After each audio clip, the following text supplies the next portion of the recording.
जय हिंद प्यारे बच्चों। आज का सुप्रभात। कक्षा 8 के बच्चे ध्यान देंगे। अभी तक हम लोगों ने आपकी पाठ्य पुस्तक में अलंकार, जो शब्द ज्ञान में अलंकार है, जिसमें अर्थालंकार के पांचों भेद यानी उपमा, रूपक, उत्प्रेक्षा, अतिशयोक्ति और मानवीकरण, इन सब का हमने अध्ययन कर लिया। दो पठन कार्य के उपरांत ये आपका अर्थालंकार समाप्त हुआ। अर्थालंकार के पश्चात अब हम पृष्ठ संख्या, जो आपके समक्ष है आपकी पाठ्य पुस्तक में, पृष्ठ संख्या 69 को हम खोल लेंगे। इसमें दिया गया है सबसे ऊपर, यह भी दोहराएं। यह भी दोहराएं के अंतर्गत आप देखेंगे कि हमने सिर्फ अर्थालंकार के बारे में पढ़ा, अर्थालंकार के भेद के बारे में पढ़ा, लेकिन उसके पहले की कक्षा में हमने शब्दालंकार को पढ़ लिया था। तो शब्दालंकार को जब हम पढ़ चुके हैं तो उसका फिर से पुनरावृत्ति यहाँ किया जा रहा है। ये चार्ट बना के, चार्ट बॉक्स जो आपके समक्ष दिया गया है, कि जहाँ वर्ण व शब्दों के कारण गद्य या पद्य में सौंदर्य उत्पन्न होता है, वहाँ शब्दालंकार होता है।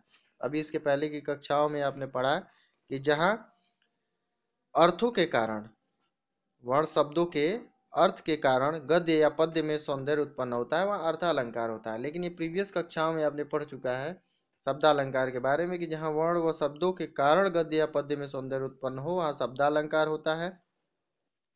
यहाँ पर ये जो डिफिनीशन दी गई है, इस डिफिनीशन को हम अपनी कॉपी में, आप अपनी उत्तर पुस्तिका में नोट कर लेंगे। ये रेड स्क्वायर बॉक्स में आप देख सकते हैं कि जहाँ वर्ण व शब्दों का गद्य व पद्य में सौंदर्य उत्पन्न होता है, वह शब्दालंकार होता है। तो आज के पठन कार्य में हम शब्दालंकार की पुनरावृत्ति करेंगे। इस पुनरावृत्ति को भी आप अपनी उत्तर पुस्तिका में नोट करेंगे। तो पहला इसमें आएगा, शब्दालंकार में जो पहला भेद आता है वो है आपका अनुप्रास अलंकार। अनुप्रास अलंकार देखेंगे हम, जहाँ एक वर्ण की आवृत्ति के कारण भाषा सौंदर्य उत्पन्न होता है, वह अनुप्रास अलंकार होता है। एक वर्ण की आवृत्ति का यहाँ पे अभिप्राय क्या है? हिंदी वर्णमाला के जो अक्षर हैं, यानी जो व्यंजन वर्ण है, स्वर, आप पता है स्वर क्या होती हैं, वो मात्राएं होती हैं, और जो व्यंजन होते हैं वही वर्ण स्वर के साथ मिलकर एक कंप्लीट यानी पूर्ण रूप से वर्ण का निर्माण करते हैं। बिना स्वर के किसी भी वर्ण का कंप्लीट वर्ण का निर्माण नहीं होता है, शब्द का निर्माण नहीं होता है। यानी शब्द का निर्माण आपका जो वर्ण है, और वर्णों का निर्माण शब्द, व्यंजन और स्वरों के मेल से, वर्ण और वर्ण के पश्चात फिर शब्द। तो वर्ण आप जान चुके हैं कि वर्ण यानी हिंदी वर्णमाला का कोई एक अक्षर जिसकी पुनरावृत्ति, पुनरावृत्ति या आवृत्ति यानी जिसका बार बार दोहराना, किसी वाक्य में बार बार एक ही प्रकार का वर्ण, यानी क वर्ण हो, ख हो, ग हो, घ हो, च हो, ज हो, झ हो, ट हो, म हो, कोई भी वर्ण, ये वर्ण अगर दो बार या दो से अधिक बार आप वाक्य में पढ़ते हैं, तो वहां अगर आपसे पूछा जाए कि कौन सा अलंकार है, तो आप कह सकते हैं कि यहाँ अनुप्रास अलंकार है। क्योंकि एक ही वर्ण की आवृत्ति बार बार हो रही है, तो वहां पर अनुप्रास अलंकार होता है। जैसे आपके समक्ष यहाँ पर उदाहरण दिया गया है कि गीता गाना गाती है। आप देखेंगे कि यहाँ पर एक वर्ण, इस पूरे वाक्य में गीता गाना गाती है में एक वर्ण यानी कि अक्षर, वर्ण को ही हम अक्षर कहते हैं, यानी एक वर्ण अक्षर जो है आपका बोल्ड अक्षर में, डार्क अक्षर में, मोटे शब्द अक्षरों में, मोटी छपाई में लिखा गया है, वो है आपका ग। यानी ग वर्ण की आवृत्ति आप देखेंगे, गीता में भी ग है, गाना में भी ग है, गाती में भी ग है। तो ग वर्ण की आवृत्ति यहाँ पर बार बार हुई है, तो यहाँ पर अनुप्रास अलंकार होगा। इसी प्रकार नेक्स्ट हम आगे बढ़ते हैं, जो है आपका दूसरा यमक अलंकार। शब्द अलंकार में दूसरा आपका यमक, जहाँ एक शब्द दो या दो से अधिक बार प्रयुक्त किया गया हो परंतु उनके अर्थ अलग अलग हो, वहाँ यमक अलंकार होता है, वहाँ यमक अलंकार होता है। यहाँ हम देखेंगे कि एक ही शब्द, यानी बिल्कुल सिमिलर शब्द, एक जगह कहीं और उसी वाक्य में प्रयुक्त होने पर उसका कोई और अर्थ है, और वाक्य में दूसरी जगह वही अर्थ, वही शब्द कहीं लिखा है लेकिन उसका अर्थ कुछ और है। तो आप देखेंगे यहाँ पर उदाहरण में दिया गया है कि काली घटा का घमंड घटा, काली घटा का घमंड घटा। तो हम देख सकते हैं इसमें लिखा है एक घटा और दूसरी घटा, दो घटाएं आपके बोल्ड अक्षर में यानी मोटे अक्षरों में लिखा गया है, काली घटा का घमंड घटा। तो यानी घटा, एक घटा यहाँ पर अर्थ है बादल, जो कि बादल का पर्यायवाची शब्द है घटा, और एक घटा का मतलब होता है कम होना या घटना या सब्सट्रैक्ट होना, यानी कम होना। तो आप देख सकते हैं दोनों शब्द एक जैसे हैं, घटा घटा, लेकिन दोनों के अर्थ क्या है, अलग अलग हैं। काली घटा यानी काले बादल का घमंड, घटा यानी घट गया, यानी काले बादल का घमंड घट गया। ये आपका उदाहरण का अर्थ हुआ। इसी प्रकार हम आगे बढ़ेंगे तो आपके समक्ष आएगा श्लेष अलंकार।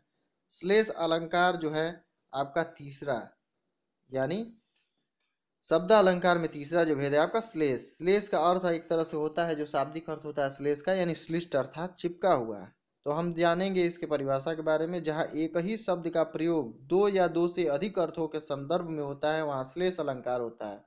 आप सोचेंगे क्या बात है, अभी यमक में हमने पढ़ा कि दो, एक ही जैसा शब्द दो जगह आए और उस शब्द का दोनों जगह अर्थ अलग अलग हो। लेकिन अब हम सोचेंगे, देखेंगे कि यहाँ सिर्फ एक ही शब्द रहेगा, लेकिन उसके अर्थ आपको कई सारे मिलेंगे, अलग अलग मिलेंगे।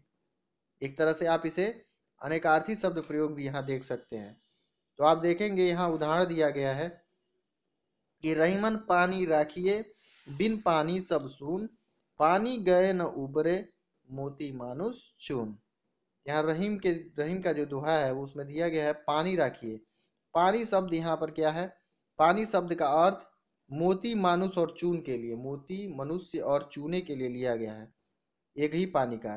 तो मोती के लिए मनुष्य क्या है, पानी शब्द का अर्थ प्रतिष्ठा जल और चमक। तो मोती के लिए वो जो पानी है वो क्या है, चमक के रूप में है। मोती के लिए क्या होता है, चमक ही होता है सब कुछ। तो वह पानी जो है मोती के लिए क्या है, चमक के अर्थ में है। मानुष यानी मनुष्य के लिए यह पानी उसकी प्रतिष्ठा यानी मान सम्मान से जुड़ी है। और चून यानी आपका जल, चून यानी चूना, चूना आटा मैदा जैसा कोई भी पदार्थ जो बिना जल के उसका कोई उपयोग नहीं हो सकता। तो यहाँ पर पानी, पानी का अर्थ आप देख सकते हैं कि तीन तरह से, तीन प्रकार के अर्थों में उसका प्रयोग हो गया। आपका शब्द एक ही है, लेकिन तीन परिप्रेक्ष्य में उसका अर्थ अलग अलग बदल गया, मोती के लिए, मनुष्य के लिए, चूने के लिए। तो यहाँ हमने पुनरावृत्ति कार्य को समाप्त किया। इसके पश्चात हम जब आगे बढ़ेंगे तो हम देख सकते हैं कि इसमें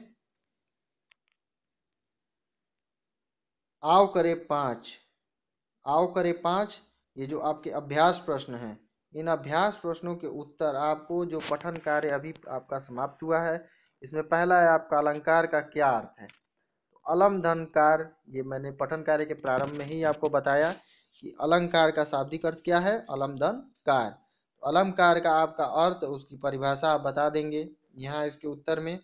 दूसरा है आपका ख, अलंकार कितने प्रकार के होते हैं। अलंकार कितने प्रकार के होते हैं, तो अलंकार के प्रकार आप जानते ही हैं, दो प्रकार हैं। एक आपका शब्दालंकार है और दूसरा आपका अर्थालंकार है। तो ये कितने प्रकार के होते हैं, दो, दोनों के आप नाम लिख देंगे। अब आप देखते हैं तीसरा प्रश्न जो आपका दिया गया है कि यमक अलंकार किस प्रकार का अलंकार है। यमक अलंकार किस प्रकार का अलंकार है, यह एक शब्दालंकार है। यमक अलंकार अभी आपने रिवीजन में पढ़ा है, यमक अलंकार क्या है, एक शब्दालंकार है। शब्दालंकार में क्या है, इसमें एक ही शब्द, यमक अलंकार के बारे में आप थोड़ा बहुत लिख देंगे कि इसमें ये दो, एक शब्द दो जगह आते हैं और दोनों के अर्थ क्या होते हैं, अलग अलग। जब कोई शब्द एक दो बार या दो से अधिक बार आए और दोनों हर जगह उसके अर्थ भिन्न भिन्न हो, वहां पर यमक अलंकार होगा। उत्प्रेक्षा अलंकार, उत्प्रेक्षा अलंकार में आप देखेंगे, इसके बारे में ये आप अर्थालंकार में पढ़ चुके हैं। तो उत्प्रेक्षा अलंकार जहाँ उपमेय में उपमान की संभावना या कल्पना की जाए, वहाँ उत्प्रेक्षा अलंकार होता है। इसकी पहचान होती है जनु जानो मनु मानहु मनहु, इस प्रकार के शब्द अगर वाक्य में आए हैं तो वहाँ पर उत्प्रेक्षा अलंकार होता है। और इसमें उपमेय में उपमान की संभावना व्यक्त की जाती है, कल्पना व्यक्त की जाती है कि उपमेय में जो उपमान है उसके बारे में हम कल्पना करते हैं, ये मानते हैं कि वह उपमेय ही उस उपमान का रूप है। यानी मुख ही, मुख मानो चंद्र है, मुख मानो चंद्र है, यानी उसका मुख यानी उसका चेहरा क्या है, उपमेय क्या है, मानो चंद्रमा यानी उपमान है। यानी उसके मुख को चंद्रमा ही मान लिया गया है, संभावना व्यक्त की गई है, कल्पना व्यक्त की गई है। तो उत्प्रेक्षा अलंकार ये आपका समाप्त हो जाएगा। उसके पश्चात है आपका मानवीकरण अलंकार। मानवीकरण अलंकार भी हम लोग पढ़े।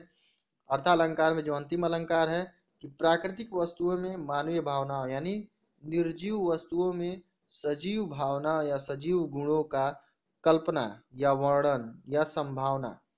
कुल मिला के प्रकृति की निर्जीव वस्तुओं में मनुष्य के मानवीय सजीव गुणों का हम जब अवक्षेपण करते हैं या उसकी संभावना व्यक्त करते हैं या उसमें उसका वर्णन करते हैं मानवीय गुणों के अनुरूप, मानवीय भावनाओं के अनुरूप निर्जीव वस्तुओं का, तो वहां पर मानवीकरण अलंकार होता है।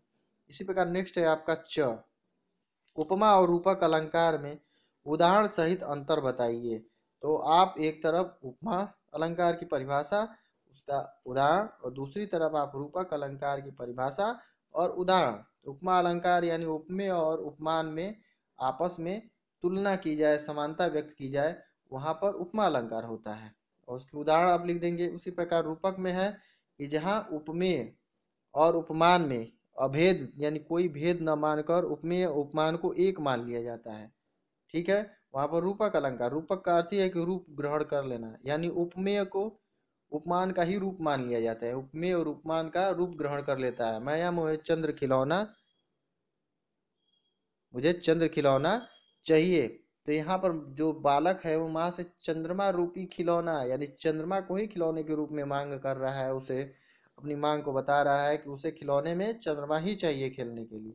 अतिशयोक्ति आपका है, अतिशयोक्ति अलंकार ये है आपका चौथा अलंकार अर्थालंकार में, जिसमें अतिशय धन उक्ति यानी किसी बात को बढ़ा चढ़ाकर यानी लोक सीमा से परे, यानी कोई ऐसी बात जो देखने में या सुनने में या करने में संभव न प्रतीत होती हो और उसके बारे में बढ़ा चढ़ाकर कहा जाए, किया जाए, वहां पर अतिशयोक्ति अलंकार होगा। उसका आप परिभाषा और उदाहरण लिख देंगे। तो ये आपका अभ्यास प्रश्न आवकरे 5 आपका समाप्त हो जाएगा। इसके पश्चात हम अगले अभ्यास प्रश्नों की ओर अगली कक्षा में बढ़ेंगे। अभी के लिए आपकी कक्षा समाप्त।